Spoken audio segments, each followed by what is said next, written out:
1 billion pounds. That is how much canned tuna Americans eat every year. But pick two cans from the same shelf. One says light, the other says white. Same brand, same size.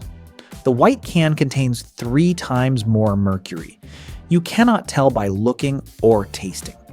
Consumer Reports tested 30 cans and found unpredictable mercury spikes in 1 out of 5. The mercury did not come from the ocean. It came from coal plants, traveled through the atmosphere, fell into the sea with rain, and worked its way up the food chain, multiplying at every step. So how does tuna go from ocean to can? Why does one type carry 3 times more mercury than another? And what should you check on the label before you open it? The mercury story begins on land, not at sea. When coal burns in a power plant, mercury vapor rises into the atmosphere. Rain carries it down into the ocean. On the seafloor, anaerobic bacteria convert inorganic mercury into methylmercury, an organic form that living tissue absorbs but cannot expel. Phytoplankton take it in. Small fish eat the phytoplankton and accumulate it. Medium fish eat the small fish and concentrate it further. At every level of the food chain, mercury multiplies roughly tenfold. This is biomagnification. By the time a predator fish eats enough prey to grow large, it carries the accumulated mercury of every organism beneath it. Tuna sit near the top of the ocean food chain. But tuna is not one species. It is 15, and the differences matter enormously. Skipjack weighs 3 to 4 kilograms and lives 7 to 12 years. Albacore weighs 20 to 40 kilograms and lives up to 12 years but feeds on larger prey in deeper, colder water. Bluefin can reach 400 kilograms and live 40 years, accumulating mercury across 4 decades of feeding at the very top of the chain. The larger the fish, the longer it lives, the more it eats, the more mercury it stores. Every species labeled tuna shares a name. They do not share a mercury level. Follow one skipjack from the Pacific into a can on your shelf.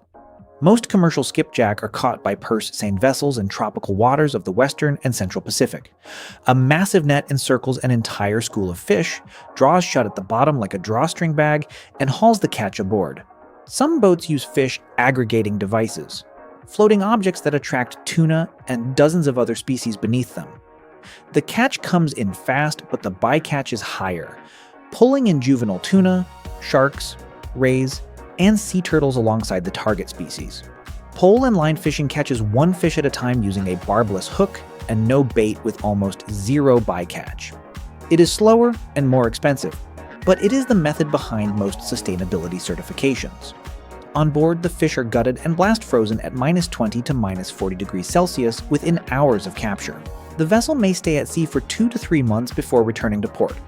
The frozen fish are shipped to processing plants, most of which are in Thailand, the Philippines, or Ecuador. At the plant, the fish are thawed, sorted by size, and loaded into steam cookers. Pre-cooking runs at roughly 100 degrees Celsius for 1 to 3 hours depending on the size of the fish. This firms the flesh and makes it easier to separate. After cooling, workers pull the fish apart by hand or machine, removing the head, spine, skin, and dark muscle. In most plants, this cleaning is still done manually. Thousands of workers sit at long tables separating meat from bone with small knives. The dark meat along the lateral line is higher in fat and also higher in mercury, because dark muscle has greater metabolic activity and more protein for methylmercury to bind to. White meat goes into premium cans labeled solid or chunk. Mixed light and dark goes into standard cans. Flaked scraps go into economy tins. The cleaned meat is packed into cans, topped with water, brine, or oil, and vacuum sealed. Then the cans enter a retort, a pressurized steam chamber heated to 100 to 21 degrees Celsius for 60 to 90 minutes. This is the same sterilization process used for every shelf-stable canned food, killing all bacterial spores and giving the product a shelf life of 3 to 5 years. But here's the part that matters most. Not one step in this process removes mercury. Cooking does not break it down. Sterilization does not neutralize it. Canning does not filter it. Methylmercury bonds to the sulfur in amino acids within the muscle protein of the fish at a molecular level. It entered the fish through every meal the fish ever ate, accumulated over years of feeding, and it arrives in the can exactly as concentrated as it was in the living animal. The process preserves the tuna perfectly. It also preserves the mercury perfectly. And the label does not tell you how much. The FDA sets an action level of 1 part per million for mercury in commercial fish. Most health researchers consider that limit outdated. A single 6-ounce serving of albacore per week pushes a pregnant woman past the EPA safe exposure limit. A 2025 study testing 148 canned products found albacore averaged 396 nanograms per gram of mercury, while skipjack averaged about 70. A 5-fold difference between cans on the same shelf. One albacore can in the study exceeded the FDA limit entirely. Nothing on the label warned the buyer. And here's the irony that belongs on every can, but never will. The mercury in your tuna did not come from the sea. It came from us. Coal-fired power plants are the largest source of human-caused mercury emissions. Artisanal gold mining is second. Mercury rises into the atmosphere, travels thousands of kilometers, and falls into the ocean with rain. Bacteria convert it to methylmercury. The food chain amplifies it. And tuna, the fish humans consume more than any other, concentrates it at the highest levels. We emit the mercury. It enters the ocean. It enters the fish. It enters the can. It enters the sandwich. The Minamata Convention signed in 2017 banned new mercury in manufacturing. But it cannot recall mercury already in the ocean. That will remain for centuries. So when you stand in front of the tuna shelf, what do you need to know? Flip the can. Step 1 is species. If the label says light, it is almost always skipjack. Mercury averages 70 to 120 parts per billion. If it says white, it is always albacore. Mercury averages 350 to 400, 3 times higher from the same shelf.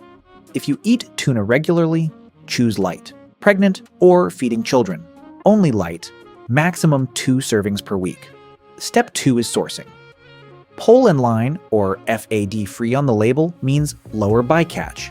MSC certification is the most reliable indicator. Step 3 is frequency. Tuna is excellent protein. The goal is not to stop eating it.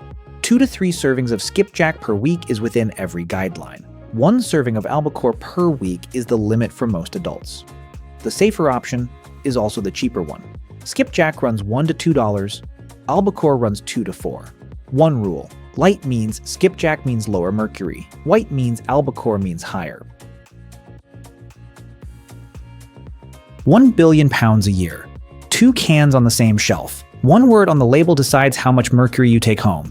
Light or white. That is the difference. That's the process. We reveal how things actually work, 1 story at a time. If there's something you'd like us to explore next, let us know. Until then, trust the process.